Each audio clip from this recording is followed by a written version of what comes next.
Iran initiated a major attack on Israel, launching high-speed missile barrages in response to the IDF's elimination of Hezbollah chief Nasara. This is Tehran's largest ever attack on its regional enemy. There have been 200 missile strikes by Iran directed at 10 million Israeli civilians who had to urgently find refuge as loud sirens echoed across Israel, including Jerusalem's Old City, a sacred place for Muslims, Christians and Jews. Due to Israel's robust air defense system, it successfully intercepted most missiles and no casualties were reported. Well, Israeli Prime Minister Benjamin Netanyahu has made it abundantly clear that Iran's actions are a big mistake and they will eventually pay for it. In the next 30 minutes, we will speak to Israelis to understand how they are tackling this horror that is unfolding in their backyard. Oli Witzman, Consul General of Israel to South India, is joining us at this point in time. Thank you so much for being a part of this conversation. Well, the first question is obviously, ma'am, that Iran launched 180 ballistic missiles against Israel. With this, has Iran pushed the Middle East to the brink of war now? Iran, for the past many years already, is making sure that the Middle East is a very unstable place. So Iran is, as you know, has many proxies in the Middle East, and its sole aim is to try, or not the sole aim, but one of its main aims is to try and destroy Israel. And this has been its aim for many years now, and they're very open about it. So they have proxies in Hamas, in the south, in Gaza. They have Hezbollah's proxies in Lebanon. They have the Houthis in Yemen. And when their whole purpose is to try and destroy Israel. And I think yesterday they already took it to the next level when they also acted directly, not only via their proxies. So I think to say that they took it to the next level is it may be correct, but it's also a continuation of things for us in Israel. We've been suffering from Iran and its proxies for many years, and Israel is I think after the 7th of October, the horrific attack where children were murdered and women were raped and people were burnt alive and hostages were taken. Israel could not try and accept it anymore and hope for peace, but had to make sure that its citizens were safe, both in the south in Gaza and both in the north in the border with Lebanon. So that's what you're seeing now. It is no secret that Hamas and Hezbollah are Iranian proxies. You said that as well. Last time Hamas attacked Israeli civilians during the Shemini Arzeret, and now Iran attacks ahead of the Rosh Hashanah. Why are they targeting only Jewish states in the world during these important festivals, according to you? You just have to ask them that. I think they target the big attacks happened on the biggest attack, the 7th of October, was Shemini Atzeret, which you're right is a very special day to the Jewish people. And tonight is Erev Rosh Hashanah Eve. I think, but this is just the two big attacks. There have been many other attacks throughout the years that happened. From Gaza, there were missiles almost on a daily basis since 2007. So for almost 20 years. But I think they realize how special these holidays are, how Israel takes its tradition very seriously, and people want to celebrate, and they try to not only break us physically, but break us in spirit, which of course they're not going to be able to because we're strong people, both militarily and in emotion. We all know that we'll get through it, and even though they try to attack us and to ruin our very special day of Rosh Hashanah, we will still celebrate that and prepare for the coming year.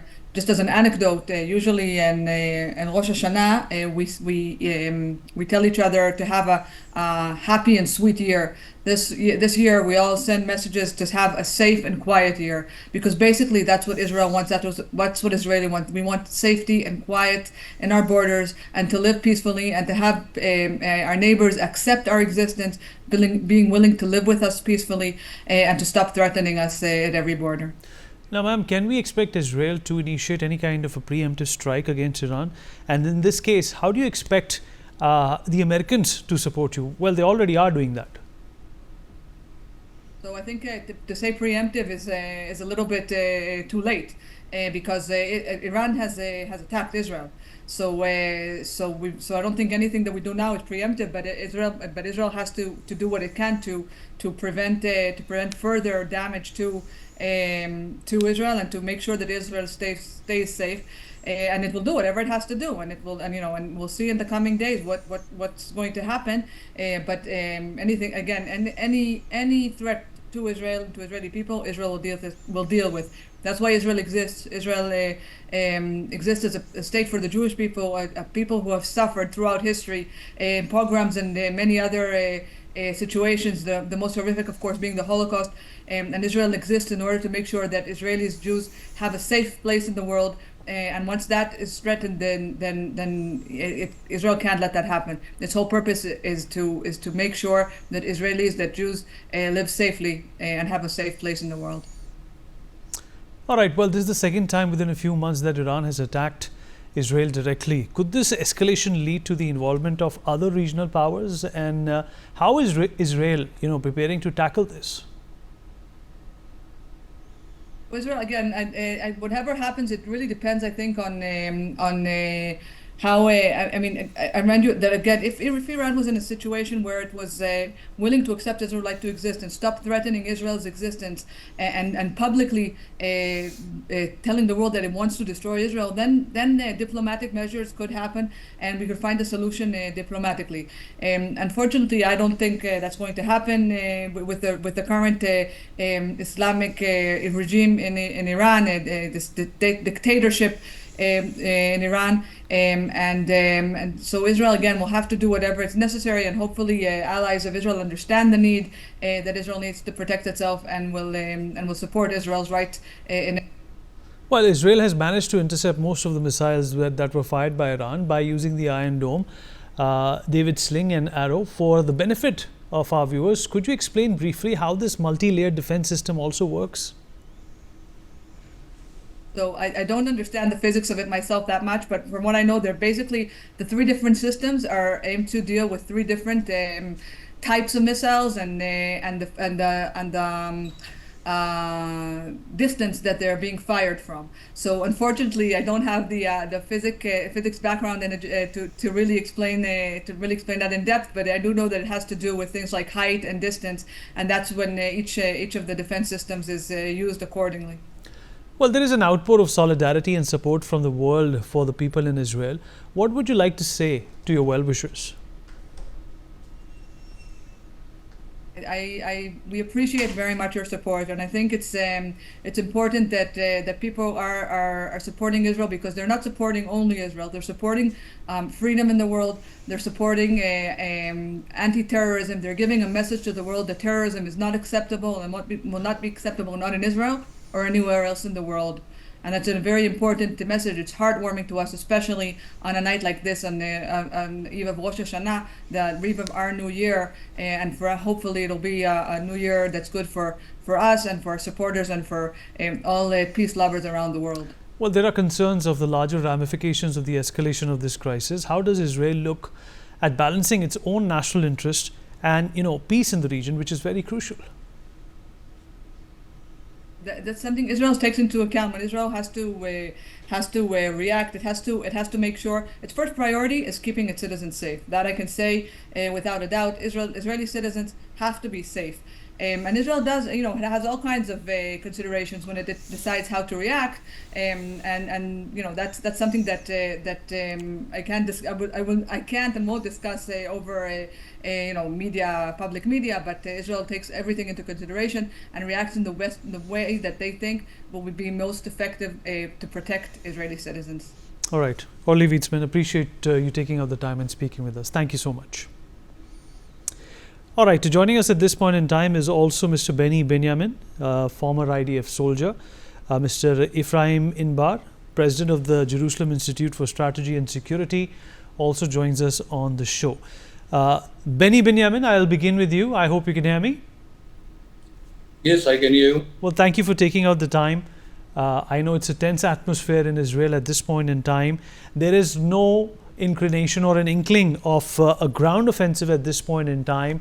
Just a few minutes ago, Mr. Benny, we were discussing how both Iran and Israel compare when it comes to military capabilities, but we cannot ignore the elephant in the room, that is the American support that Israel is definitely going to get if there is an escalation. How do you see things at this point in time, and what is the likelihood of Iran following a strategy which Israel has already dealt with in the past? Actually, Iran had never fought with us directly. We have never had anything against Iran except the 14th of April. The second time yesterday, we got 181 missiles that we got it from them. I know that it is, we don't know how to compare ourselves with Iran, but still, all the wars that we have fought till today, I think we have fought without any help from anybody, any soldier from any country. Of course, America is our good friend. America helps us very much with arms and guns and planes and whatever we need. But still, I can't compare myself. We can't compare ourselves to Iran. We don't know what is Iran. We are trying to avoid the war with Iran. We are trying to make peace with Iran. We are not peace, but at least something that it will cool down everything. But as per my opinion, Iran never do anything by himself. He is having proxies in Israel, like Hamas. We have Hezbollah, we have Iraqians, and we have that the Yemen guys. So I don't know how to measure this kind of war, because when I was a soldier, I was in 1973 war, and the 73 war was with against of course Syrians and Egyptians, and we are from Morocco and we are from Tunis, all over the Arab countries. Today Arab countries, they don't want to fight us. They know that Israel is here and it will be here and we will stay, and we will give only plus points to every country that there are. I mean, we are not doing anything except, like you can take Jordan as a thing. We are supplying water, we are giving agriculture, we are giving so many things to Jordan, and except also to Egypt. Egypt also we are supplying them gas, we are supplying them water. Sorry, not water, but agriculture. And I think we are living in peace. As far Egypt and Jordan is there, we don't have any soldier killed from 1974 after the peace, and also with Jordan. So thank God, that's what we want. We want peace with all countries. Lebanese, if you call Lebanese as the citizens, they don't want any war with Israel. Hezbollah is the main cause. Hezbollah is sitting on the borders of Israel, where they are not, the Lebanese border, the Lebanese army is not down there, because they are not able to. They are more powerful than the Lebanese army. We want that Lebanese army to come and sit on the border so that we don't have a problem. Now what we are doing there, from yesterday night, our soldiers are in Lebanon, and we are just searching for, that this Hezbollahs will not be, they will be after Litani. That means the UN decided a decision that 1701, we want to come back to it. That's all. Mr. Benny, there is also this criticism that's coming towards Israel. I wanted to ask you this question because you have been a soldier, that, the response that Israel has meted out after the 7th October attack by Hamas in 2023 is disproportionate. It could have been a lot less in terms of its scale and its size. Do you agree with that? And if not, why? First of all, we can talk 20 years before this 7th of October. 20 years, all these 20 years, we had so many wars with them, and we tried to supply them, to give them money. Qatar was giving them money, we were supplying that money to them. We were trying not to have war with them. We were really, our army was sleeping on that 7th of October. I'm sorry to say that, but that was the truth.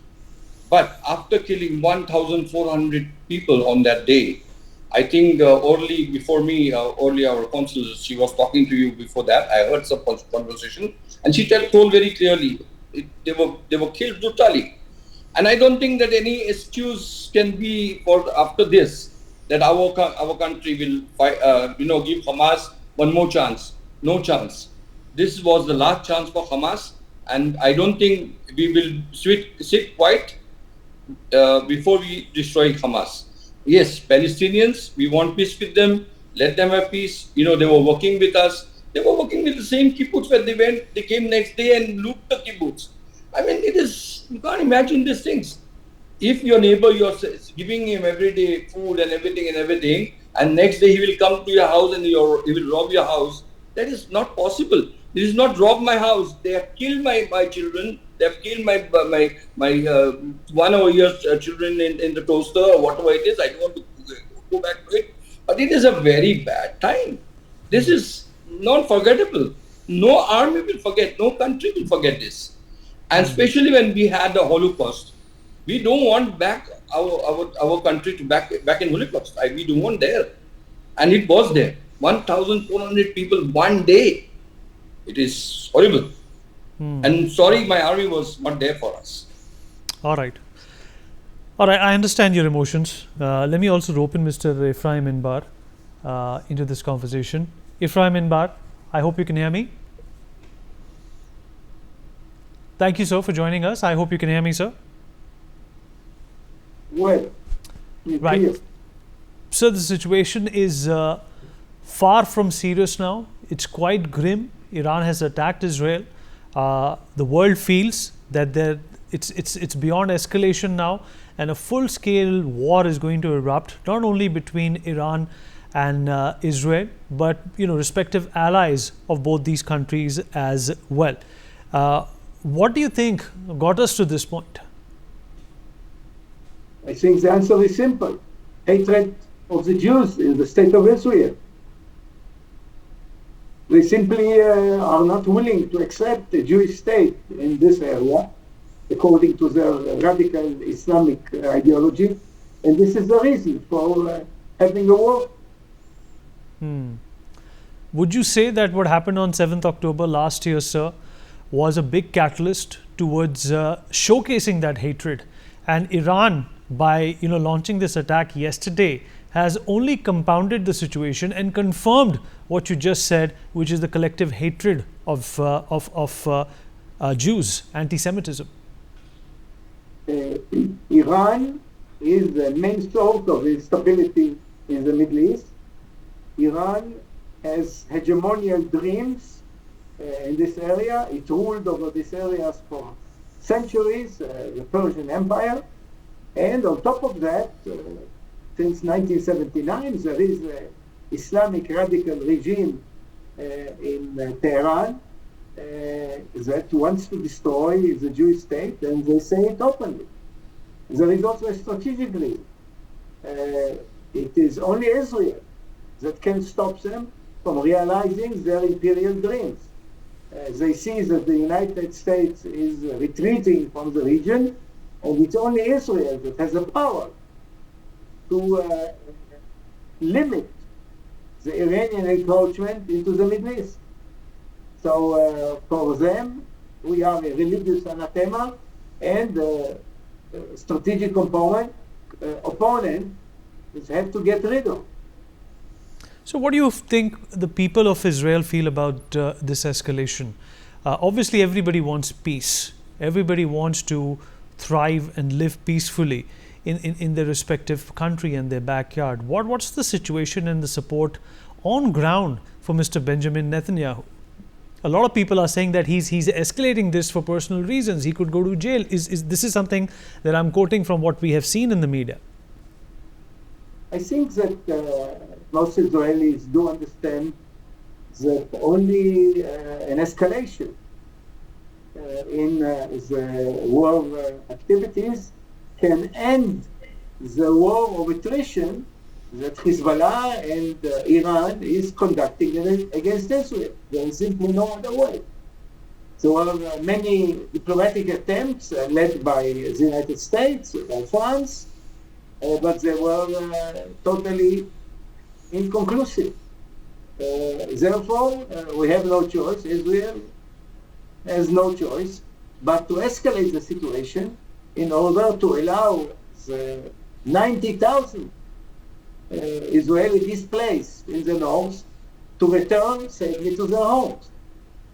So most of Israelis definitely support the government in expanding the conflict into Lebanon. So, do you think that a two-state solution has been proposed in the past as well? It was done when Yasser Arafat was around.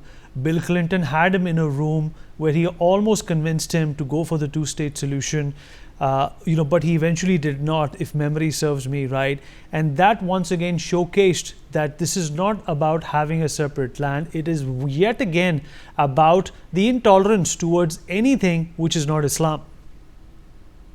The main problem is not where the border lies between a Jewish state and the Palestinian state. The problem is the mere idea of having a border. They are not willing to accept a Jewish state. Moreover, so far the Palestinians have failed to demonstrate their ability to establish a state. A state is measured by monopoly over use of force. In a state there are no private militias. However, in the Palestinian Authority there are militias. Hamas, one of them, took over part of the Palestinian territories in Gaza, and not even in Gaza there was a monopoly over use of force. There was Hamas, Islamic Jihad, and clans whose weapons. And I think the political trajectory of the Palestinian entity is similar to what is happening in Syria, in Iraq, in Lebanon, in Yemen, in Libya. Basically a civil war. Therefore, I don't think that we look forward in having next to us a political entity which might be ruled as a result of a civil war by Hamas, a radical Islamic organization that its main goal is to destroy the Jewish state. So there are a lot of civilian casualties also being reported in Gaza at this point in time. Do you believe the numbers that are being put out? About the number of casualties, about 15,000 children dead in Gaza, 30,000 civilians dead in Gaza. Do you believe these numbers, or do you think this is propaganda to wage this war? Greatly exaggerated. They are produced by the Hamas Ministry of Health, and actually all experts are testifying that the Israeli war in Gaza produced very little collateral damage. If the Hamas organization lost about 20,000 people and the rest are civilians, this is incomparably low to similar campaigns that were conducted by the Americans in Iraq or elsewhere. So Israel made every effort to reduce collateral damage. And it did so not because of fear of international pressure or criticism. We decided to take such measures as telling the civilian population to leave the area where we will conduct operations, losing the element of surprise, which would be helpful in war, and we do it primarily because we want to look next morning into the mirror and to feel good about it. For more such videos, subscribe to the NewsX YouTube channel, hit the bell icon.